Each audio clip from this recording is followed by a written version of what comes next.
Hi. They just win.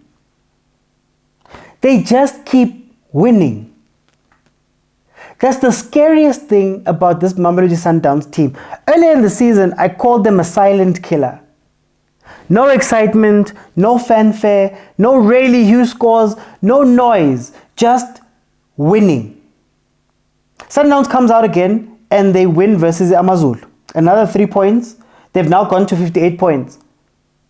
They just keep going. And what's insane about this game, and there's been a couple of games like this, but what's insane about this game in particular is that I think this is the best that Amazulu has played. Bongani Zungu was incredible in the midfield. You know, the structure that they showed, their willingness to find places where they can attack. Right before halftime, there was a ball, if it was played properly, that could have been a chance. Towards the end of the game, they were piling pressure on top of Mamelodi Sundowns. Amazulu played a great game, but Sundowns won.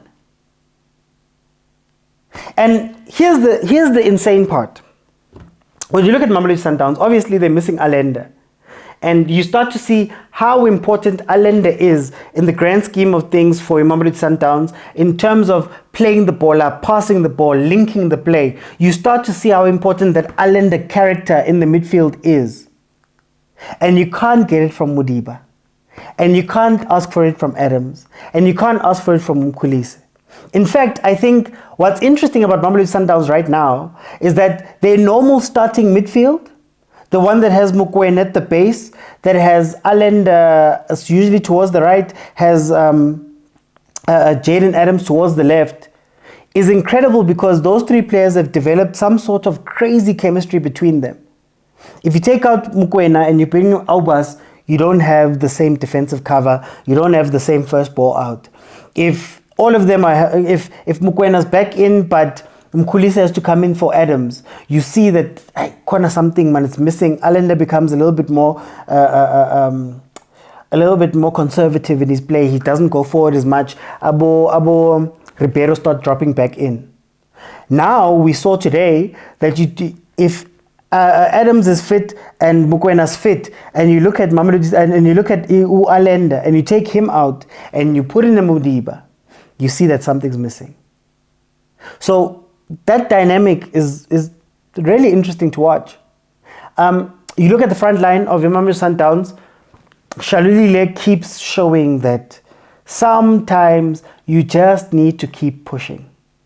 I think Peter Shalulile is a player that plays pure will. It's pure will. It's pure wanting to go score. It's pure wanting to go push. It's pure aggression from him. He will that goal in no matter what happens. And that is one of the reasons why Peter Shalulile is almost the top scoring player in PSL history. He's very close to that non-veta record, which keeps changing every day. But anyway, Ureinas doesn't really give you much, let's be honest. You know, I spoke about Amazulu playing a perfect game because even in their attack, they tried to isolate Suarez. They saw that Lunga's pushing up, Mudiba's not playing left back. They saw that little gap and they went for him. They tried to overload on Mudau's side, you know, and they couldn't quite get it right. Okay, so I know I stopped the video a lot and a lot of you are wondering, why are you asking for money? So I wanted to show you. I asked for money because I want to do more of this. Huh? But the truth of the matter is that it took over an hour in order just to render that shot. And it takes even longer when I'm doing my normal content because, guys, here's the unsung hero of the channel. And unfortunately, Shem, but the screen is broken. I have to use a second screen and the performance is not up to it. So I'd really love to upgrade things like that. And when you look over here, this is what the setup looks like. Rehenga di patlo and rehenga di green screen, which is a reality of being a South African content creator. Also, this is what people think is my studio. It's actually my house. So if you still don't know that I'm doing all of this from my home, then I don't know. But that is essentially what I want to do. More of these cool things.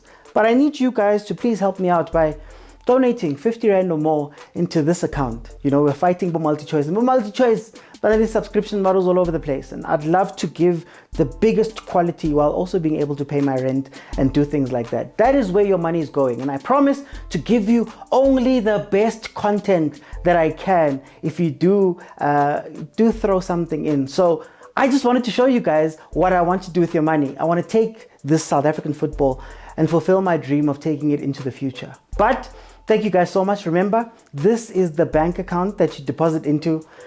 Get back into the video. But they had a plan. They kept forcing Williams to come out and sweep a keep. In fact, they even played some crosses. There was a cross early on, which seems to be Mamelodi Sundowns' big weakness. There was a cross early on that should have given them something. Right? But like I said, they played and did everything correctly. It's just that this Sundowns team is a machine. And the difference between Sundowns and Pirates in the league is that Sundowns finds a way. Sundowns goes out and figures out how to just get the win and keep it pushing. And that is a quality that is incredible for a team to have. They've got players like Aboshalulile that could will themselves into goals. They've got players like Ribeiro. That's the big difference between Mamelodi Sundowns and Pirates. Players like Ribeiro, another goal contribution today. Didn't score, but set up Salesh. Guys, his numbers are incredible, and his numbers are the numbers that you need to go win the league. And you need certain players to be the ones that put up their hands when things are tough to get things done. I want to give credit to Coach Cardoso as well, because, you know, the one thing that I've always given him credit for is that he knows how to tactically make changes. He adapts very well. He's an adapting coach. And again, things maybe weren't working out. Second half, he brings in Sales. Sales starts combining a little bit with Ribeiro, and it looks like a different game. Now they've got Amazulu in 6s and 7s. Because the truth is, even if Amazulu was structured for 60 minutes, the question is always, can you do it for 90? Because Sundowns will be there somewhere for 90 minutes, even if it means Bakorakadi last minute. You have to stay concentrated for that long, and a lot of teams struggle with that. So the way I see it, the league is done.